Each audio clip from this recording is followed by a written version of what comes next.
Baiklah, pada materi kali ini saya akan membahas tentang peluang. Peluang atau kebolehjadian atau dikenal juga sebagai probabilitas adalah cara untuk mengungkapkan pengetahuan atau kepercayaan bahwa suatu kejadian akan berlaku atau telah terjadi.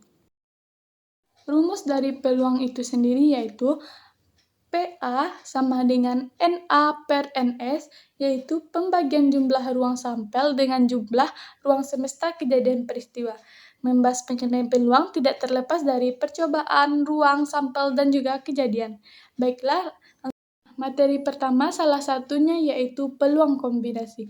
Yang dikutip dari QMAT, yaitu kombinasi adalah pilihan yang dibuat dengan mengambil sebagian atau seluruh objek terlepas dari aturannya.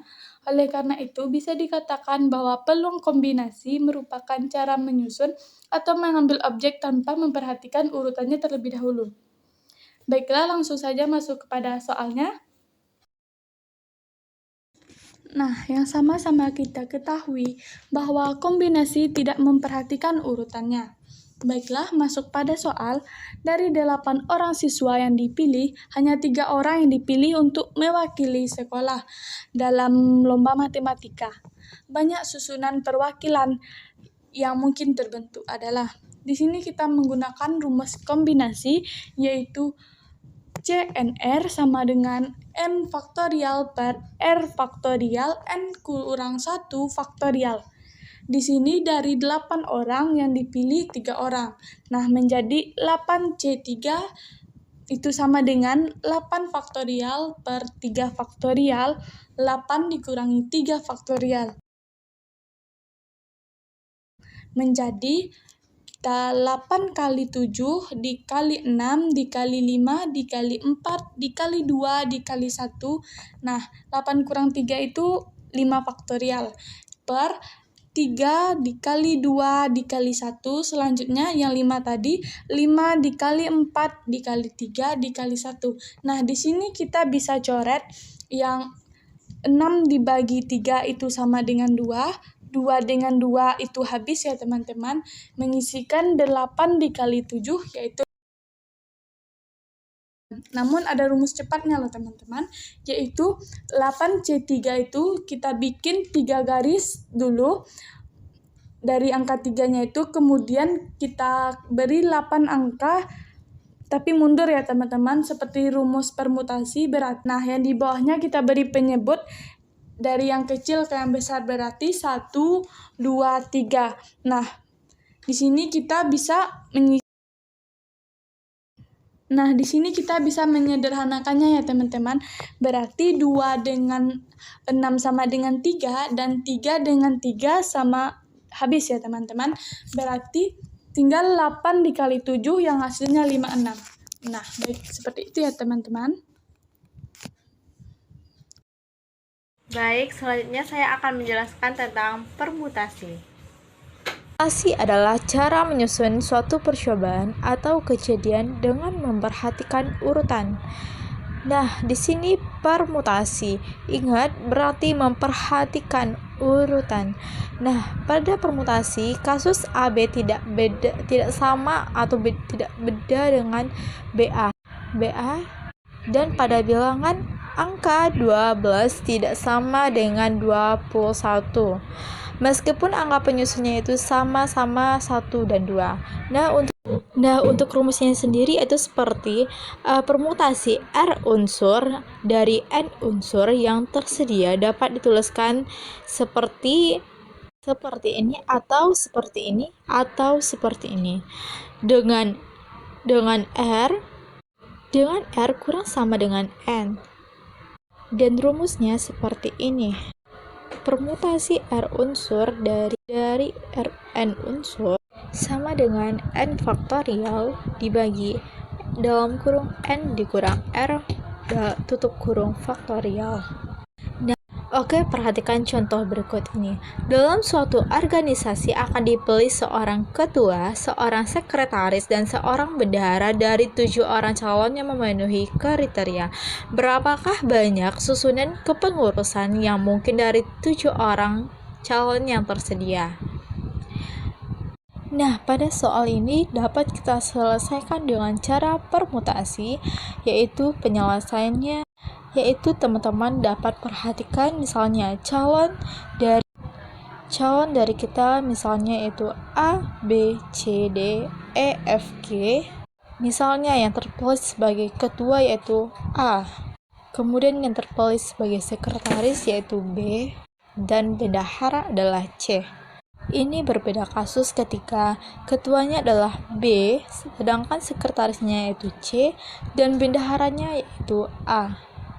Nah, ini adalah kejadian yang berbeda, atau terhitung dua kejadian meskipun yang sama-sama terpilihnya yaitu A, B, dan C, tapi di sini jabatannya berbeda. Nah, di sini teman-teman bisa lihat ternyata untuk kasus ini dapat kita selesaikan dengan memperhatikan urutan tersebut. Dengan memperhatikan ABC tidak sama dengan BCA, maka kita menggunakan permutasi. Untuk soal ini, permutasi dari berapa? Ya jelas dari 7 dan kita pilih 3 orang. Jadi permutasinya yaitu P dari 7 unsur menjadi 3 unsur. Pada soal ini, N-nya yaitu 7 dan R-nya adalah 3. Maka 7 faktorial menjadi dibagi yaitu 7 dikurang 3 faktorial. Nah, 7 faktorial dibagi 4 faktorial. Nah, 7 faktorial itu kita ubah menjadi 7 kali 6 kali 5 kali 4 faktorial. Nah, maka kenapa sampai 4 faktorial? Karena di bawahnya yaitu dibagi juga 4 faktorial. Nah, dari sini kita coret aja 4 faktorialnya dan hasilnya 210. Jadi, untuk soal ini terdapat 210 susunan kepengurusan yang mungkin terjadi. Nah, selanjutnya yaitu permutasi unsur yang sama. Banyaknya permutasi N unsur yang tersedia di mana terdapat N1, N2, N3, dan seterusnya sampai Nk unsur yang sama, maka banyaknya permutasi yang terjadi adalah. Nah, ini rumus permutasi unsur yang sama, yaitu P sama dengan N faktorial. N ini adalah banyaknya unsur keseluruhan dibagi N1 faktorial, N2 faktorial, dikali sampai seterusnya, sampai NK faktorial. Agar teman-teman lebih paham, perhatikan contoh berikut ini. Berapa banyaknya susunan berbeda yang dapat dibuat dari huruf-huruf yang terdapat pada kata belibis? Nah, pada kata-kata belibis, banyak unsur-unsur yang sama, yaitu B-nya ada 2, I-nya ada 2. Nah, berapa banyak kata yang bisa kita susun dari kata belibis? Dan kita acak dan kita susun ulang kembali kata-kata ini. Di sini dapat kita memakai permutasi unsur yang sama. Nah, pada kata belibis, N-nya yaitu ada 7. N ini adalah keseluruhan unsur. Nah, huruf ini ada B-nya sama, B-nya 2. Nah, NB sama dengan 2. Nah, banyaknya huruf B ada 2. Nah, I-nya ada 2 juga, berarti NI-nya sama dengan 2. Nah, di sini kita akan memakai permutasi unsur yang sama, yaitu P sama dengan 7 faktorial dibagi banyaknya unsur yang sama, yaitu NB ada 2 dan NI ada 2 juga. Nah, 7 faktorialnya itu kita uraikan menjadi 7 dikali 6 kali 5 kali 4 dan kali 3 kali 2 faktorial. Nah, kita berhenti di 2 karena di bawahnya juga ada 2 faktorial. Nah, ada bagian yang sama, kita coret. Nah, 2 faktorial ini artinya itu 2 dikali 1. Nah, nilainya 2. Jadi 4 dicoret dibagi sama 2, jadinya yaitu 2. Nah, jadi hasilnya yaitu 2. Nah, sekarang kita hitung yaitu 7 dikali 6 dikali 5 dikali 2 dan dikali 3. Nah, biar gampang yaitu 5 dikali 2 10, 7 dikali 6 42, dan 42 dikali 3 126 kali 10, yaitu menjadi 1260. Nah, ternyata banyak katanya, yaitu 1260 kata tak berbeda atau susunan yang mungkin dari kata-kata belibis ini kita susun ulang. Nah, selanjutnya itu permutasi siklis. Permutasi dari n unsur yang disusun secara melingkar adalah P sama dengan N dikurang 1 faktorial. Nah, permutasi siklis ini untuk kasus di mana kita menyusun beberapa unsur dalam posisi melingkar. Caranya gampang, yaitu dengan N kurang 1 faktorial. Contohnya yaitu 6 orang pengurus OSIS mengadakan meja rapat berbentuk bundar. Berapa banyak posisi duduk yang mungkin dari 6 orang pengurus tersebut? Oke, berarti di sini N-nya itu 6 orang. Nah, N sama dengan 6 dan rapatnya itu posisinya itu berbentuk bundar, artinya itu melingkar. Nah, di sini kita menggunakan permutasi siklis. P sama dengan N dikurang 1 faktorial. Nah, P sama dengan 6 dikurang 1 faktorial sama dengan 5 faktorial sama dengan hasilnya yaitu 5 dikali 4 kali 3 kali 2 dan kali 1. Nah, 5 dikali 4 20 dan 3 kali 2 6 menjadi 120. Selanjutnya saya akan membahas materi tentang peluang, yaitu peluang dadu. Mari kita lihat layar berikut.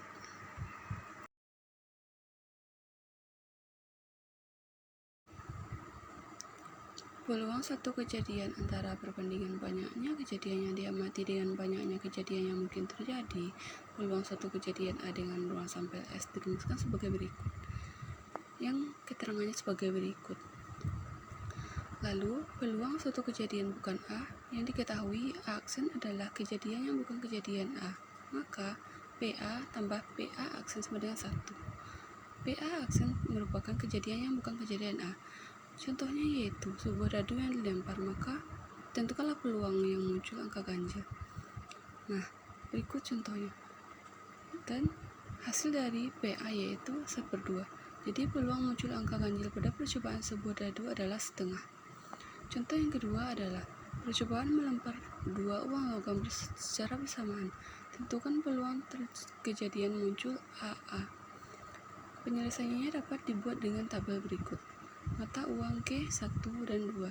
Titik sampelnya yaitu sebagai berikut. Maka ruang sampelnya yang S adalah AA, AG, GA, GG. Nah, berikut hasilnya yaitu 1/4. Assalamualaikum warahmatullahi wabarakatuh. Baiklah, materi selanjutnya adalah mengenai frekuensi harapan. Frekuensi harapan adalah berapa banyak suatu kejadian yang diharapkan muncul untuk jumlah percobaan tertentu. Rumus dari frekuensi harapan adalah FH sama dengan PA kali M, di mana FH merupakan frekuensi harapan, PA adalah peluang kejadian A, dan N adalah jumlah percobaan yang dilakukan. Baiklah, mari kita masuk ke contoh soal. Baiklah, yang selanjutnya yaitu contoh soalnya. 2 dadu dilambungkan secara bersamaan sebanyak 360 kali. Frekuensi harapan muncul mata dadu berjumlah 7 adalah pilihan pertama 24, pilihan kedua 36, pilihan C 40, D 50, E 60. Kita masuk ke pembahasan. Untuk menjawab soal ini, kita buat ruang sampel dadu terlebih dahulu. Di sini ada tabel. Di tabel ini ada mata dadu 1, 2, 3, 4, 5, dan 6 karena dadu mempunyai 6 sisi. Dan karena dadu yang kita miliki di sini ada 2, jadi kita memiliki jumlah 12 sisi dadu. Baiklah, berdasarkan tabel di atas diketahui NK jumlah sisi dadu ada 6. Baiklah, berdasarkan tabel di atas diketahui NK adalah 6, Jumlah mata dadu 7 ada 6, NS adalah jumlah sampelnya ada 36, dan N banyak percobaan yaitu ada 360 kali. Yang dimana di sini rumus frekuensi harapan adalah PA dikali N. PA itu peluang A, dan rumus peluang adalah NK per NS. Jadi 6 per 36 dikali 360, jadi hasilnya adalah 60. Frekuensi harapan dari dua mata dadu berjumlah 7 adalah 60. Dengan sekian dari kami. Assalamualaikum warahmatullahi wabarakatuh. Ruang sampel adalah himpunan yang unsur-unsurnya merupakan hasil yang mungkin dari suatu percobaan. Titik sampel adalah anggota-anggota dari ruang sampel. Kejadian adalah himpunan bagian dari ruang sampel. Nah, berikut notasi dari banyaknya anggota ruang sampel sama dengan NS. Untuk notasi banyaknya kejadian sama dengan NA. Jadi, S itu adalah notasi ruang sampel dan A adalah notasi kejadian. Yang pertama, lemparan satu mata uang logam. Ini uang logamnya. Ruang sampelnya terdiri dari angka dan gambar. Dan ini ruang sampelnya ditandai dengan kurung perawal. Artinya himpunan, titik sampelnya terdiri dari angka dan gambar. Maka bisa kita tuliskan di sebelahnya NS sama dengan 2. Banyaknya anggota ruang sampel dari pelemparan satu mata uang logam sama dengan 2. Yang kedua, pelemparan dua mata uang logam. Ruang sampelnya terdiri dari angka-angka, angka gambar, gambar angka, dan gambar-gambar. Titik sampelnya sama. Nah, sekarang kita cari bagaimana cara menentukan anggota ruang sampel dengan pelemparan dua mata uang logam. Cara yang pertama yaitu menggunakan diagram. Di sini kita tulis dulu uang logam 1 terdiri dari angka dan gambar. Kita tulis lagi uang logam kedua, kemudian kita buat cabang di sini. Yang pertama dari angka, buat lagi angka dan gambar, kemudian dari gambar kita buat lagi angka dan gambar di sebelahnya. Nah, kemudian baru kita tentukan. Jadi yang pertama, kemungkinan yang terjadi dari pelemparan dua mata uang logam, angka. Kemudian yang kedua, angka gambar. Yang ketiga, gambar angka. Dan yang keempat, gambar-gambar.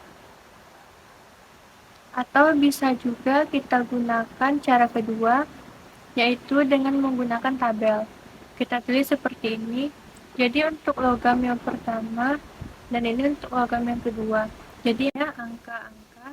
Kemudian yang kedua, angka gambar. Ini yang ketiga, gambar angka. Dan yang terakhir, gambar-gambar.